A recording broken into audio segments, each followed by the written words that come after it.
anak japa mantraku supaya iso mabur. Nah, gua anggere entek gase ning dhuwur tak ajar kok. Ora bakal entek gase kuwi kadigdayan aji-aji kok entek gase. Aku ki abdimu malah kowe ora ngewangi aku. Ngewangi Bathara Guru. Leren ora. Ora leren jangka kowe. Ah iya aku ya wan. Utus. Wah, nek kena modar tenan aku. Pecah sirahe mbok yakin wis to. Ki nek ra mulih nane bapak, tak pasrahke bapak ya jawani ro bapak apa piye masaku. Wis digawe, wis. Saka panguwasa ulun kita iso ngambantir kantara. Wah, matur nuwun Ibu Ulun. Ya, aduh. Sepatune tak wae. Us. Ukuran piro kuwi?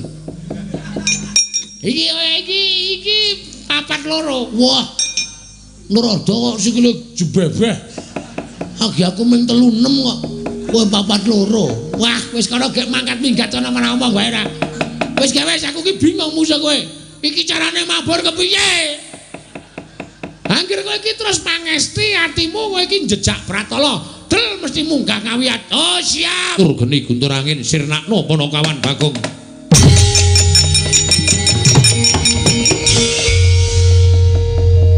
Kok sampean kok metu oncore? Wah, mati ora tayang. Lagu iki. Pripun, Dik? Guntur geni guntur angin namung ketingal tok mboten wantun nandilat dhateng pun Panakawan Bagong. Mergi kula ngertos.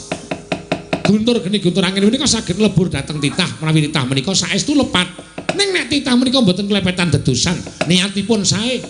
Namung merga Adi Pramesti Bathara Guru menika awel maringaken wujuding Prapertoga Jiwa Jambudipun Nirmala. Ngaten menika. Piyambakipun mboten purun nglebur dhateng titah menika kala wau.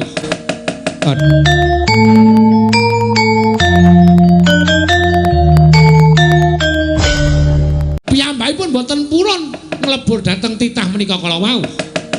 Aduh Kakang Trada kata kula sumanggaken. Pukulan. Ini peringatan terakhir. Peringatan terakhir. Ini peringatan terakhir. Peringatan terakhir. Niki wau napa Pukulan? Guntur geni guntur angin. Lho, sampean wis ngetokke guntur geni guntur angin.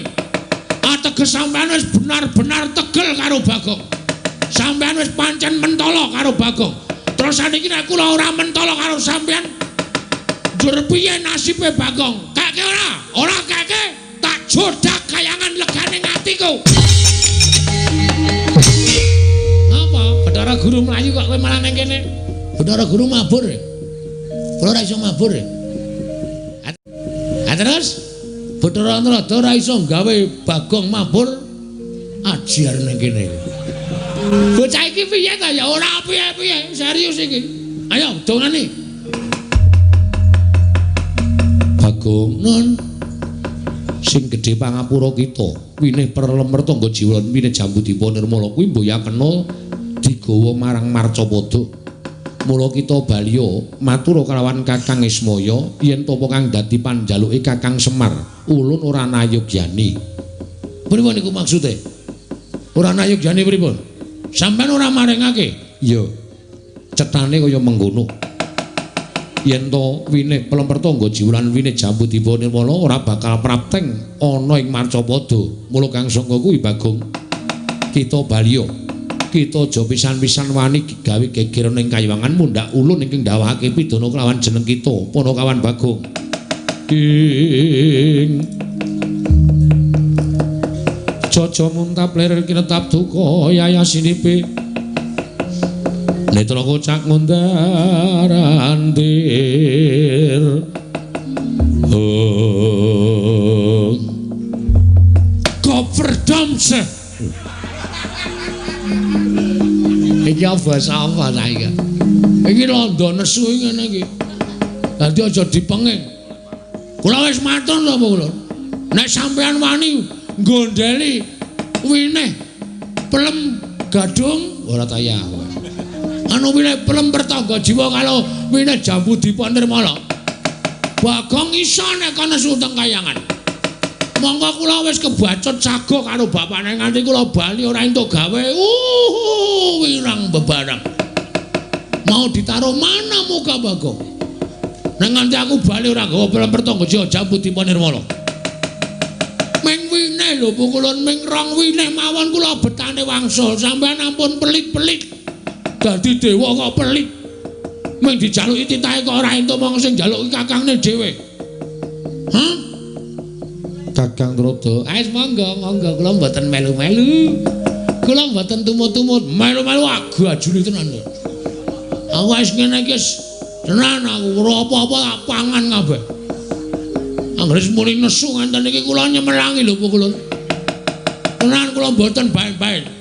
Nek sampean mboten maringake pelemper tangga Jawa Jambu Dipa Nirmala wujude wine, aja takon dosa. Bagong ngamuk teng mriki obrak-abrik kayangan Suralaya leganing atiku.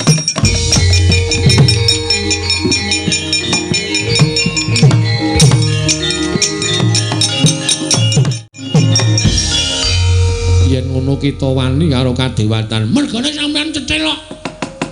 Sampean mung dijaluki kakangne kok ora entuk. Njur ngopo namung perkara Jambu Dipa Nirmala pertangga juara jalan ning jono ora digawe yo karepe piye aku takon. Kula ora trima nek carane ngaten iki. Bagong kita wani nguman-uman Sang Hyang Jatimurti. Kita wani nguman-uman kelawan Sang Hyang Bathara Guru. Dina samengko kita keluputan. Kita ulun cemplungke ana ing Kawah Candra Dimuka. Ora wedi. Apa iku Kawah Candra Dimuka? Ngerti ora Kawah Candra ngerti ora? Kawah Candra Dimuka isine geni. Nggo ngobong wong sing dosa-dosa kuwi. Oh ya wis ra sida. Ora ngerti aku tak kira nek kolam renang. Kolam renang ya pinter nglangi padake. Kita bali apa ora? Ora, mboten ajeng wangsul. Yen kita ora gelem bali bakal ulun patrapi pidana. Napa pidana sampean? Kula tampa. Ning nek pidana sampean ora temomo nang Bagong kosok baline. Sampean sing kula pidana. Guntur geni guntur angin sirnakno Panakawan Bagong.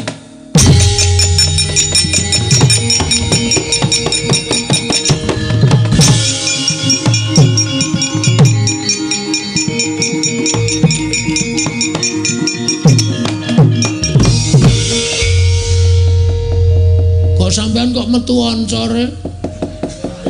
Wah, mati ora tayang. Lagu iki. Pripun, Dik? Guntur geni guntur angin namung ketingal tok mboten wantun nandilat dateng pun Panakawan Bagong. Mergi kula ngertos. Guntur geni guntur angin menika saged lebur dateng titah menawi titah menika saestu lepat. Ning nek titah menika mboten klepetan dedosan, niatipun sae. Namung merga Adi Pramesti Bathara Guru menika awel maringaken wujuding Prapertaga Jiwa Jambu Dipa Nirmala. Ngaten menika. Piyambakipun boten purun mlebur dhateng titah menika kala wau. Aduh Kakang Trada kata kula sumanggaaken pukulan. Ini peringatan terakhir. Peringatan terakhir.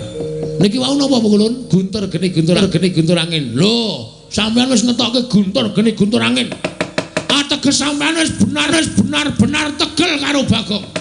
Sampean wis pancen mentala karo Bagong.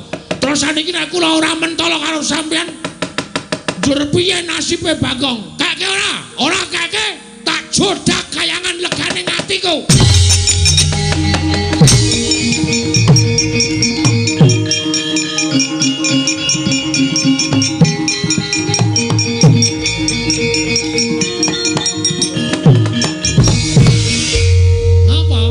Guru Melayu kok kowe malah nang kene. Bathara Guru mabur. Kula ora iso mabur. Terus Bathara ora iso gawe Bagong mabur ajar nang kene. Bocah iki piye ta ya ora piye-piye, serius iki. Ayo dongane. Ala dene dewa. Wah, Indra piye? Kula semanggaken pulun. Kula mboten tumut-tumut. Indra ora sampe melu-melu. Ana mundur kana? Lho malah dawuh. Ayo guys. Ya kene. Ulan iki kon piye? Aku digawe iso mabur. Ku anggere gelem iso mabur tak coblos do metengmu kimpes kowe. Wah, trondolo iki dewa dipaeka karo Panakawan. Wis ga wis. Ana japa mantraku. supaya iso mabur. Nah, gua anggere entek gase ning dhuwur tak ajar kok. Ora bakal entek gase kuwi kadigdayan aji-aji kok entek gase. Wis digawe, wis. Saka panguwasa ulun kita iso ngambatir kantara. Andir. Oh. Bagong nun.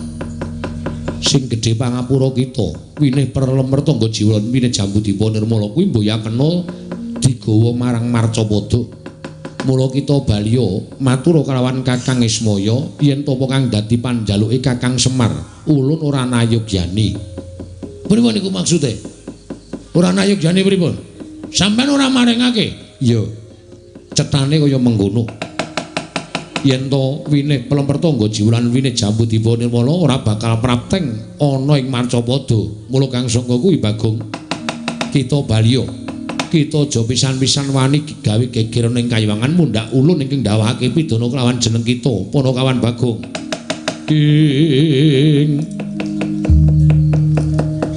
Jaja muntap lir kinetap duka yayasinipe netra kocak ngundarandir oh Koperdamse iki basa apa ta iki iki londo nesu ngene iki dadi aja dipenging kula wis matur lho kula nek sampean wani nggondeli winih pelem gadung ora tayah anu winih pelem pertangga jiwa kalau winih jambu dipa nirmala Bagong iso nek kana suteng kayangan monggo kula wis kebacut sago karo bapane nganti kula bali ora entuk gawe wirang bebarang mau ditaruh mana muka Bagong nek nganti aku bali ora gawa pelem pertangga jiwa jambu dipa nirmala ming winih lho pukulun ming rong winih mawon kula betane wangsul sampean ampun pelit-pelit dadi dewa kok pelit ming dijaluki titahe kok ora entuk mong sing njaluki kakangne dhewe hah Kakang Trada wis monggo kula mboten melu-melu kula mboten tumut-tumut melu-melu agajune tenan aku wis ngene iki tenan aku ora apa-apa tak pangan kabeh anggere muni nesu ngenten iki kula nyemelangi lho pukulun tenan kula mboten bae-bae nek sampean mboten maringake pelem pertangga jiwa jambu dipanewala wujude winih aja takon dosa Bagong ngamuk teng mriki obra-abre kayangan Suralaya legane atiku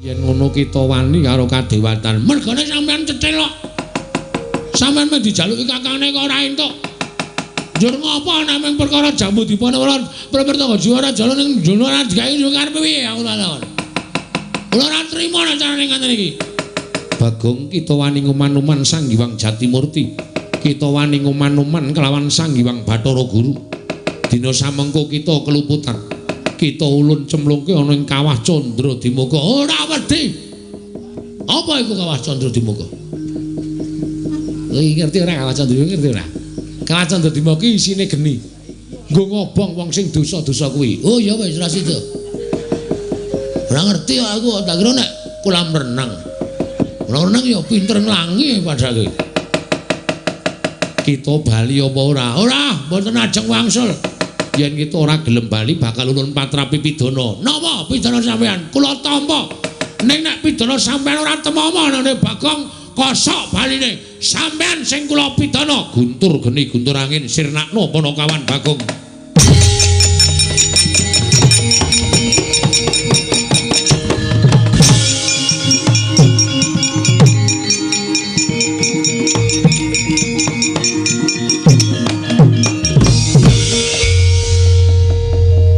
sampean kok metu oncore wah mati ora tayang lagu iki pripun Dik guntur geni guntur angin namung ketingal tok mboten wantun nandilat dateng pun Panakawan Bagong mergi kula ngertos guntur geni guntur angin menika saged lebur dateng titah menawi titah menika saestu lepat Ning nek titah menika mboten klepetan dedosan, niatipun sae. Namung merga Adi Pramesti Bathara Guru menika awel maringaken wujuding Prapertaga Jiwa Jambu dipun nirmala. Ngaten menika. Piyambakipun mboten purun nglebur dhateng titah menika kala wau. Aduh Kakang Trada kula sumanggaaken. Pukulan. Ini peringatan terakhir. Peringatan terakhir. Niki wau napa Pukulun? Guntur geni guntur angin. Lho, sampeyan wis ngetokke guntur geni guntur angin.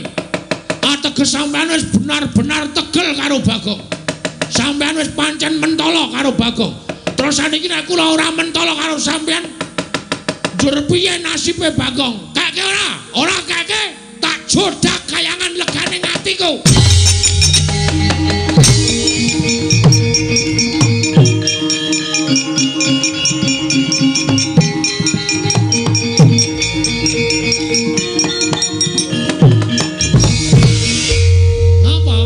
Guru Melayu kok kowe malah nang kene.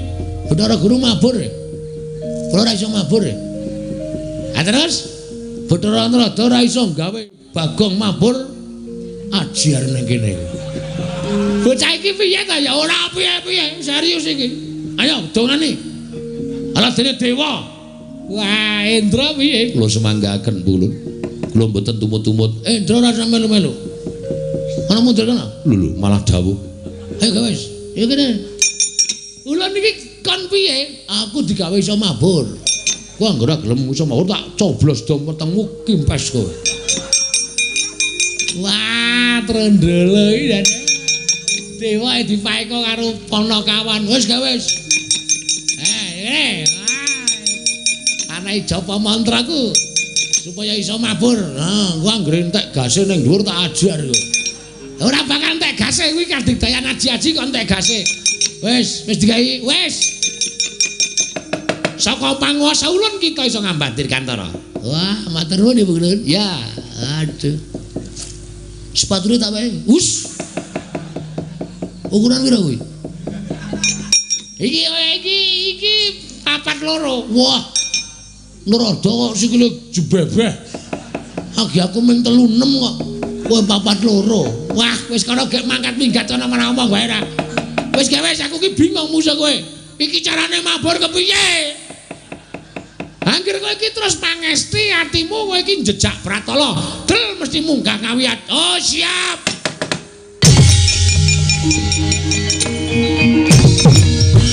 Yata laruta saking godha sang Kurukula. Yen amutusa sang Sri Bagong dalem. Bagong, non. Apa bener kowe ngoyak-oyak Bathara Guru? Heeh. Lho, ora basa. Anu nggih. Sebabe apa? Mulang matematika urung rampung wis tinggal lunga. Sapa? Aja edan, aja ngawur. Bathara Guru wis sesembahaning para titah. Bagong. Ayo dilereni nggonmu moto-moto Sang Hyang Jagatnata. Nuwun sewu, Ndara. Nek Bathara Guru niku maringake winih Lempertangga Jiwa Jambu Dipanirmala mongko sik njaluk Bapak. Niku kula ora apa-apa, kula ora arep mamoning Bapak wis paring dawuh karo Bagong. Nek Bathara Guru ora menake sakarepmu Purbawasesa pasrahke karo kowe. Nah, niki kula menggunakan hak wasesa saya. Purbawasesa kula mula kula nggunakake cara supaya Bathara Guru gelem maringi Lempertangga Jiwa Jambu Dipanirmala. Terus kowe saiki tak dawuhi supaya leren. Ora iso. Sire ora iso karepmu piye? Tetep kula ngoyak Bathara Guru. Bagong, Nun. Aku sapa? Lho. Karo awake dhewe kok lali iki piye? Mbok priksa. Priksa ndasmu kowe. Wah, Bendara kurang ajar. Lah wong karo awake dhewe kok aku sapa? Lah ya aku jenenge wis lupa ingatan. Lupa. Wong edan ora kena dijak guneman sing apik-apik. Wose kowe gelem mendho apa ora? Mboten. Wose kowe gelem leren apa ora? Mboten. Bagong, Nun. Aku sapa? Wah, loro sing edan iki. Wong loro do ra eling ora awake dhewe-dhewe. Kowe gelem leren apa ora? Mboten pokoke Bathara Guru mana? Bathara Guru pundi? Kula ajeng kepengin njaluk pelem Tangga Jiwa Jambu Diponegoro. Nek ora gelem leren gak idak mutar. Lho. Kowe lah. Kok dadi kaya ngono kowe? Aku ki abdimu malah kowe ora ngewangi aku. Ngewangi Bathara Guru. Leren ora? Ora leren jangka kowe. Iya aku ya wan.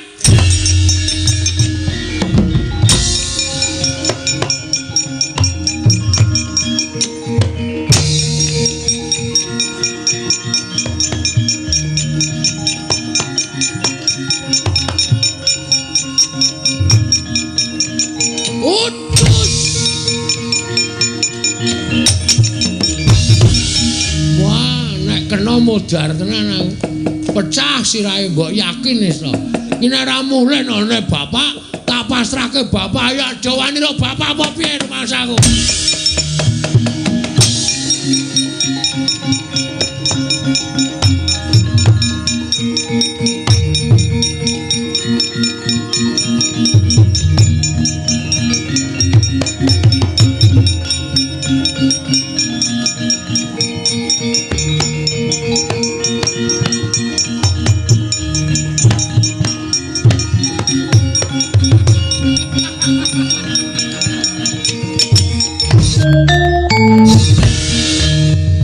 Glimpangke meja mana lho?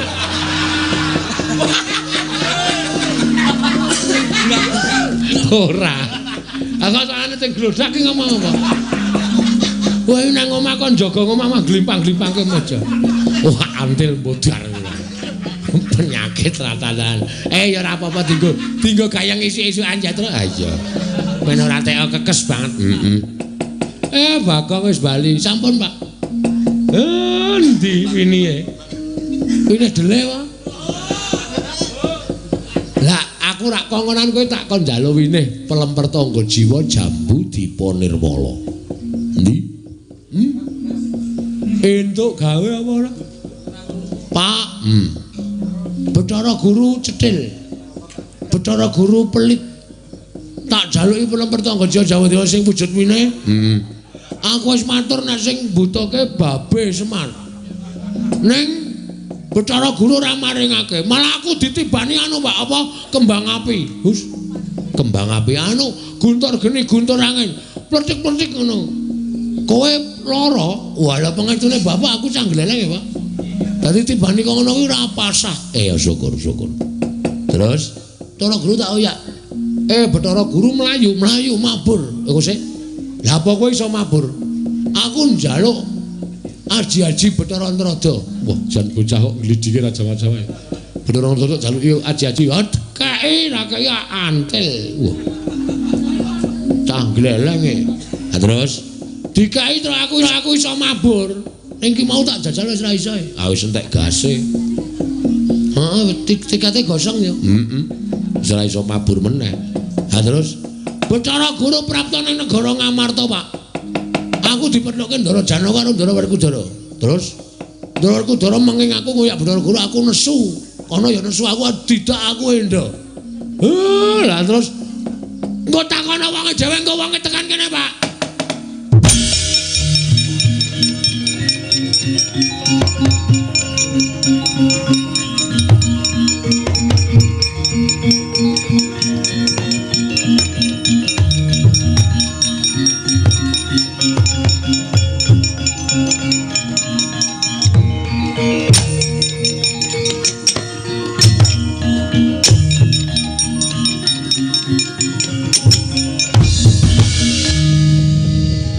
Janaka iya Semar. Ndara Werkudara ya. Kok do mlajar-mlajar ngoyak sinten?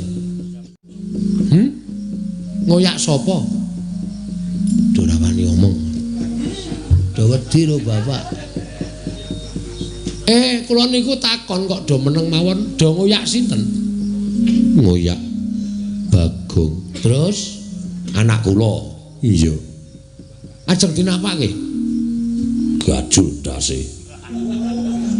Kandhani ngeyel kono ora ngoyak-oyak Bathara Guru kok ngeyel. Endi Bagong? Kene pasrahno awak bandinge ambiar. Lho Gong sing wani omongan Ndara Werkudara. Karene nek wani. Lho. Ambane aku rono kadohan kowe rene. Wah, ae menungsane. Areng apa? Rene, kowe rene. Wah, kowe rene. Kowe rene tandangi. Wah, Kamas sampun. Sampun.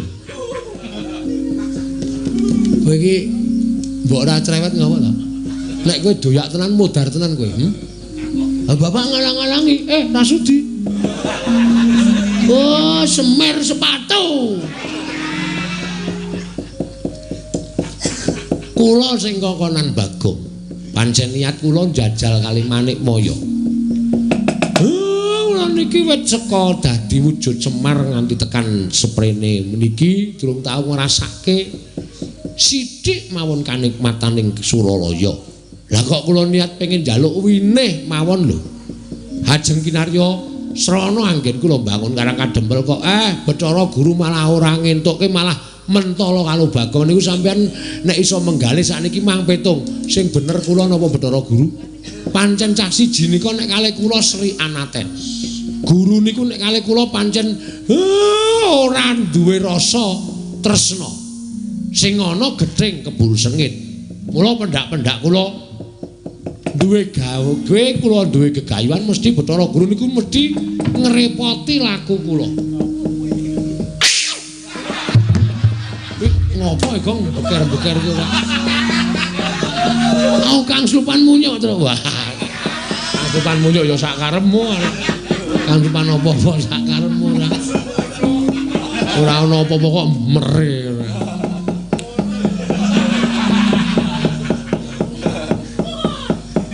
Pripun sakniki kula tak takon sampean.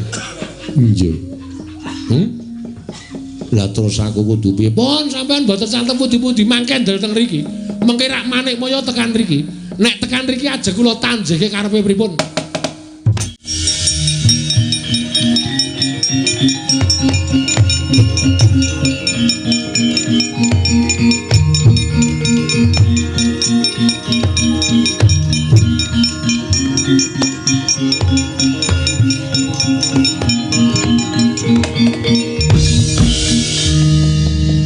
Saiki rasa caturan karo Bagong, caturan karo Semar.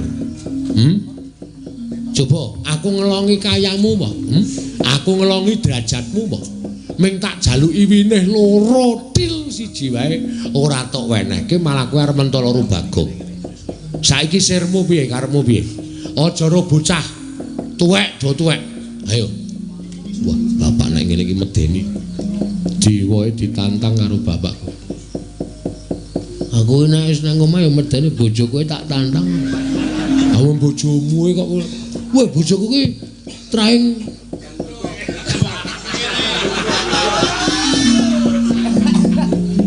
medeni lho terus bojone nek nesu. Ora wani nyebut nek nonton streaming. Mecucu Mecucu. Siringan raruruan blas. Nek tak jaluki ide jukuk dhewe ngono kuwi. Aku mas tenang jane wong jukuk akeh juan. Ah iya. Ae digawe nesu wae iso jukuk akeh. Ane ra tak gawe nesu ora iso jukuk akeh. Nek ra iso dum-dum aku. Ah iya. Sirmu piye aku tak takon. Ayo, saiki mbok wenehke ora. Nek ora kowe tak tanting. Butuh nang kene. Apa aku kudu munggah dhewe nang kayangan tak rontoki mlebu tangga jiwa. Tak gawake Bagor. Jambu dipon lak rontoki kabeh. Kowe do ngeleh ora mangan apa-apa. Ya Pak yo, kose. Konjur. Ayo Pak. Ayo dirontoki saiki Pak. Mbane pangan munyuk. Is. Beco ini ana wong gawe bahan senengane ngono kuwi lho aku ora seneng aku. Nun ngapunten iki gedange kula pangan mboten apa-apa biasane pangan munyuk kok ngono to. Terus pojok wetan. Ngopo? Ha iya. Hah? Inggih. Kakang Ismaya kula nyuwun pangapunten. Menawi Kakang Ismaya badhe ngersakaken winih pelemper tangga jiwa lan winih Jambudipun Nirmala kula caosaken. Mencra-mencre. Mau dek aku nembung ra dikeke barang Semar sing ayo saiki piye tak tanteng wutuh kowe ngejak apa? Terus pucet. Pajan wis. Yaene kok mangan gedang. Marai merinding. Iki apa to ya? Sir-sirane aku. Mangan gedang kok sir-siran. Marai ran jenak-jenaki wong mangan aku. Oh yaene iki anggere ana siji mangan gedang, loro mangan kacang ki rasane kaya. Ning ati kaya deg-deg ser ngono lho. Lah yo rasa dingetke ora. Ah weruh. Ah iya. Wis gak dijaluk kowe pilih pertama jauh-jauh lho. Ulun caosaken Kakang. Ngono kuwi lho. Wong aku ki dadi Kakang wis ngalah karo kowe pirang-pirang abad aku urip ning donya, kowe ning kayangan kanikmatan bondo donya, derajat pangkat tok cukup kabeh aku mung dadi kere kaya ngene wae tak trima kok mung jaluki karo Kakangne kok kaya ngono. Oh ngono kuwi lho Om. Om sapa? Om Guru. Om Guru. Adine bapak to? Heeh. Aku wis glegekan terus ya, Tru. Oh iya. Irungku bundet e. Sedot kireng. Wah. Antil jasmu. Kaya bayi kae lho. Irung butute irung lha di karo mbokne di ngono kae. Tak terus. Aku sentrap-sentrup ngene iki. Heeh. Iki nek ora golek anget-anget. Ah iya. Ayo kene. Winih. Jambu Dipa Nirmala pelemper tangga jiwa kula caosaken tangan kula kekalih Kakang.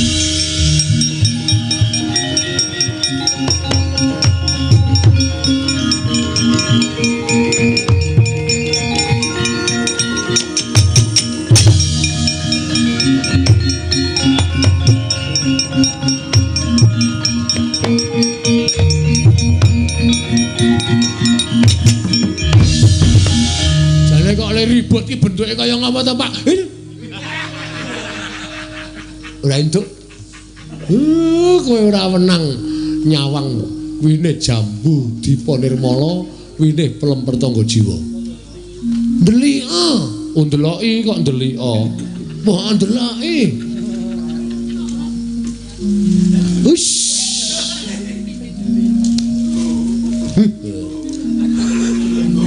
Mangkel aku. Sesuk golek winih dhewe. Ya Reng ya. Nah. Ditandur ya Reng. Ngene wae Reng. Kowe iki sirahmu kek ana lendut tak tandurane winih.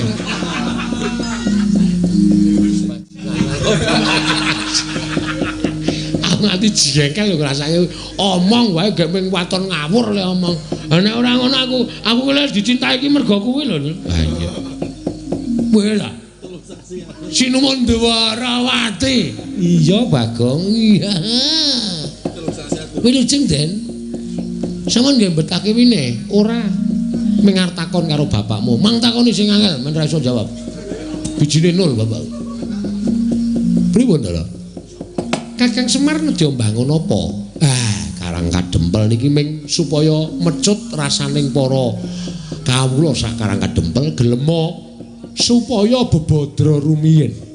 Nek wis bebodro niku mengke mengkari ngrasake kepenake. Oh ngono nggih.